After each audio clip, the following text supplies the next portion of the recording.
Okay. Hi, everybody. This is Annie, and today I'm with Jack, Felina, DJ, and Amy Pat at the Horses of Tir Na Nog. Welcome to Animal Bond Academy.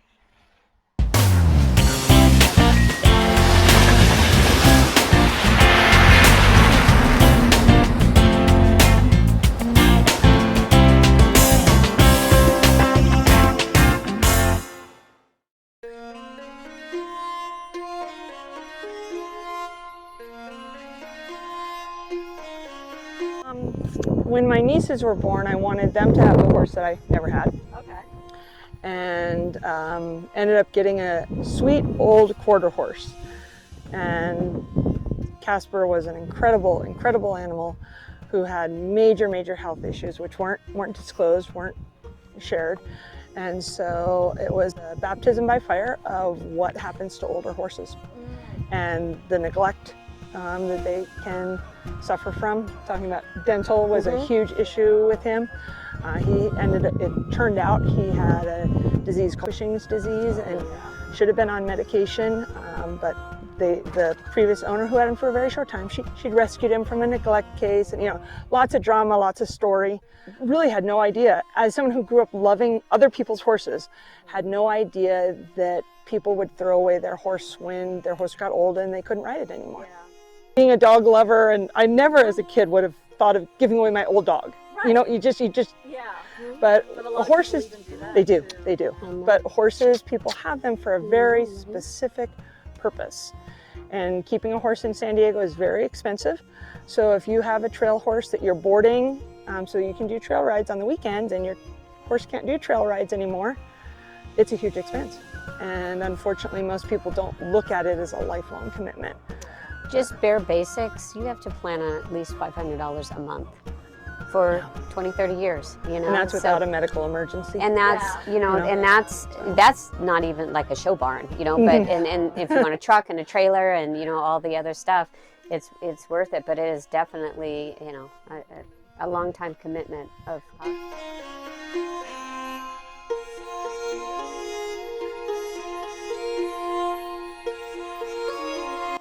It literally translates as land of youth, but it's an Irish myth about the land of youth, and the myth involves a white stallion that belongs in Tir Na Nog but is sent back to Ireland, and in the story the white stallion is neglected and in the end returns to Tir Na Nog and is restored to health. For us, it's really the idea that the worst thing a horse can do is grow old. Everybody wants a young, rideable, athletic animal. That's why they acquired the horse for some sort of sport, whether it's trail riding or barrel racing or thoroughbred industry, dressage. And thanks to veterinary medicine, these guys are living a lot longer than they used to, which they tend to find themselves getting passed around from home to home. But if you think about any geriatric species, including humans, the last thing you want to do is be uprooted every year as a senior citizen, and care tends to suffer as a result of that.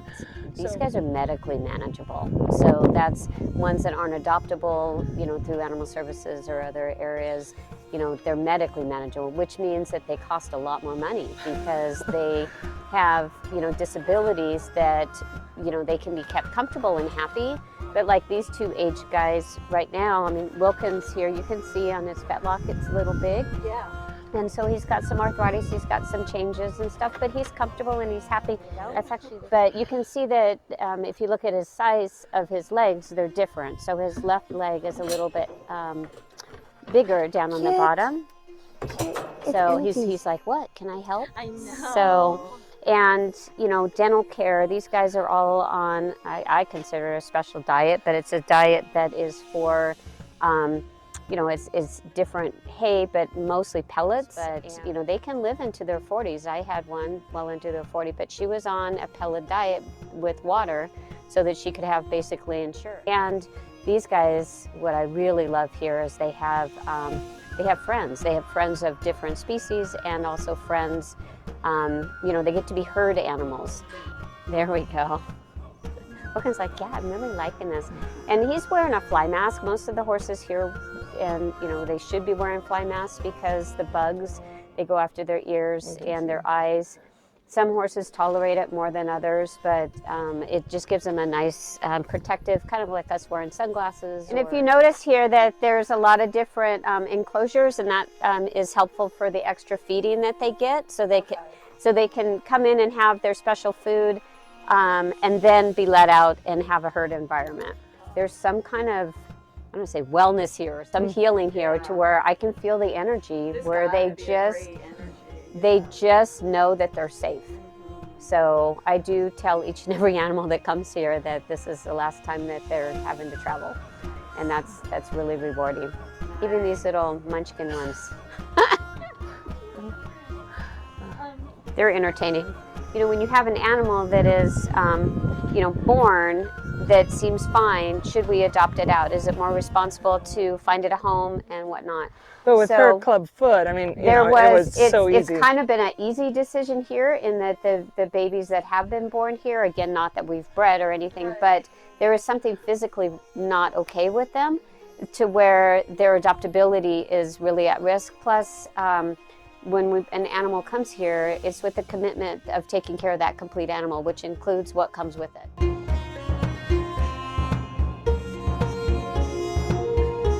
We all recognize is the human-animal bond. And the fact that, I mean, every time I come out here, I'm like, God, I need to come out here more. I need to figure out another day in my life because I feel so much just grounded with these animals. And I think it's exchangeable with the animals that I go up and I touch, and they, it goes back and forth. And there's so much mental challenges right now in life because of COVID and because of, just the world right now. I mean, I can't blame it all on COVID, but it's just this world has, I know for myself, I just have to keep finding things that makes me be happier and not get into my wild squirrel. But if there is, I just don't, I keep hoping that there's some kind of an opportunity for people that need animals to have that. And again, we don't do riding, it's just the presence. But I mean, I'm lucky enough every morning to go out and clean corrals. That's the only day I have, or the only time in my day that I actually have control of which direction I can do it, But even people coming and doing it, the volunteering, it's a win-win. And Harley didn't want to go in a fancy horse trailer. He wanted to go in a stock trailer. So I had to come back with the appropriate gear. So your donkeys, do they come in kind of the same? Yeah, a number of them are animal services. Ellie Mae was a very early on acquisition from animal services. So I love you to pieces, but I gotta look at other animals. Harley was animal services. Two of the boys, Brett and Bart, are from a rescue out of Arizona. So Jack and Jill are from a rescue that the ASPCA was trying to close down. So that was amazing.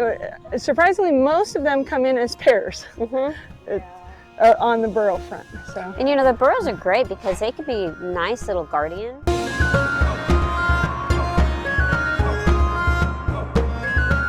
Okay. These pigs have so much character and opinion, but they're so funny. And they get along amazingly well with each other. They were properly introduced to each other. Are you going to come out? But hi. But we have every size. Hi. Different breeds. Hi. How's my best friend, huh? So that's Waddles. This is Bernard. He came from San Bernardino. Yep. He came, and I wanted to take him the first day I saw him, but he wasn't up for adoption yet or to go. But anyway, so he gets along great here. Cheerio, are you going to come out? Come on. Oh, look at that. And we have to see Cheerio. Where's Cheerio? You did Penelope. She's napping in here. So Cheerio is our largest, right? Yep. Because she's not a pot-bellied. She's a Berkshire. Come on. So, and Cheerio's going to get bigger. Come on. But wait till you see the size of Cheerio. And Cheerio's a doll. They're all sweethearts. Come on. She thinks she's a micro pig, so she doesn't know. So, but yeah, she's only 3, so she's got a couple more years of growth to go. Does that feel good? That's the hugest pig I ever seen. Yeah. Well, Come on out, Mom. Berkshires are actually very small for market pig breeds. Yeah. So they're Oh, look at that. This face. British breed. That's Waddles. It's amazing how many pigs love their bellies rubbed. Yeah. Oh, such.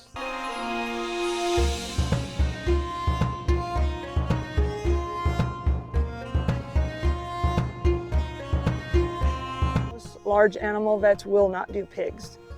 And these guys they really like each other. I mean, look at these two here. So yes, he is. He was raised by a couple of teenage girls who would take him everywhere. And sadly, this was now 5 years ago. They lost their home to foreclosure, and we're moving into an apartment. So he ended up with animal services, and He's leash trained, right? he is, and he's actually in charge of this whole group. She's a very good girl. But yeah, little Waddles is in charge of the whole family. I love the size. You know, like everybody that's just. She does not seem to know that she is as big as she is. This is a great learning opportunity for any human on how anybody could get together, regardless of size, shape, color, whatever. Right. It's all about attitude. Would you leave?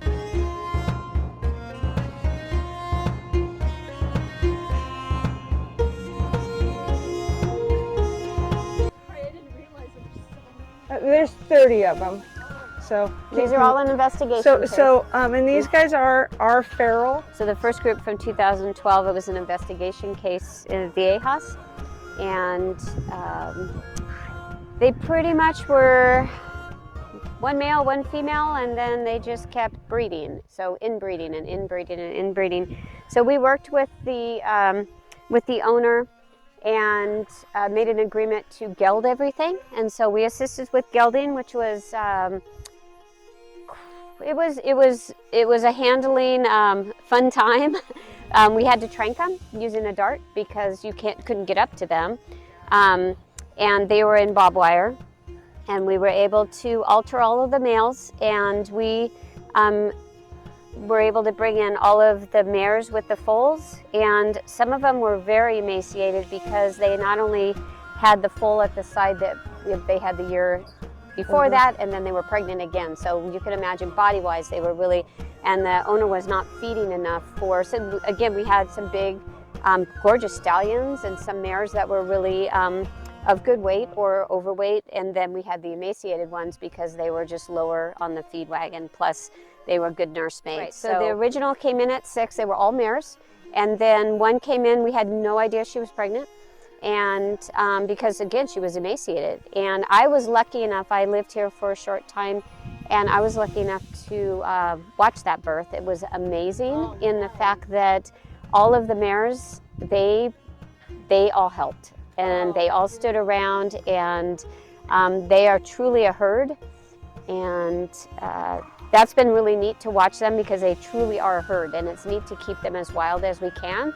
They're not halter broke. There's only one in this whole herd of 30 that needs farrier care, and that's because of conformation issues, in that his foot, So, and then 2018 was when the second group came. Okay, so I was pretty close on the age, because again, with hoarding, it's a numbers game, and so you need to control the breeding. And so we again had the same issue where we had a lot more boys and girls, and so we impounded how many? It was 10 at that 10 time. at that time. Yeah. And so they came actually, and it's the first time that happened, where they came directly from an impound straight here and didn't go to animal services, because one, they for sure would get the care that they needed, and they weren't as bad as the first group that had come in, but again, they needed the care. Mm-hmm. None of them are branded, and we were having a hard time with age on some of them because there were some that, we gelded everything that we knew, so that was... So those were babies that were born. Yeah, who is this? Chakal. It's Shadow, the Chakal. Got it. They all have exotic names that I can't pronounce. They all have Kumeyaay names. Kumeyaay names. That's Leip, and it means sassy in Kumeyaay, because she is very much... yes. She came without any fear or inhibitions at all. So then we had there was a fire up in Alpine, and we again got involved, and so we had a third impound. And so that's how we ended up with all of the animals. It was a hard decision to bring them all here and not put them out for adoption, but we did it for a variety of reasons. One, they are so, even though they're gorgeous, and watching them, and if you saw, you'd have to look at the photos of when they first came in versus now. in understanding why we made the decision as a department and then obviously out here, in the fact that because of their inbreeding and stuff, they structurally, just physically aren't, and you can see they're all stunted. And a lot of them have narrow chests, they have club feet, they have a lot of physical challenges because of the inbreeding. And so we decided that it would be better to keep them as a herd. And so we were lucky enough to have, is it Doris Day Foundation that assists with their care? Otherwise, we would not be able to manage this at all. But you can watch the herd, and it is fascinating. I would love to see biologists or somebody doing a study on these Mustangs, because watching their family unit is just, it's so hard. I mean, it's just watch them. And one thing with this group is that these animals are so kind and they're smart. We do let them be as free as possible out here. And again, there's only one that farrier care. You can look at their feet because the area in the back is a lot rockier, so their feet chip down like a Mustang would. And so you will see on some of them, they do have club feet. But for the most part, conformation-wise, with the free exercise and decent food, they've actually they're all sound. It's amazing. You did good. No, you did great. I never thought I'd be kissing on these Mustangs. Yeah. Because they were so hands-off. I've learned so much from this herd. Yeah. I mean, and they teach me every single time I'm out here.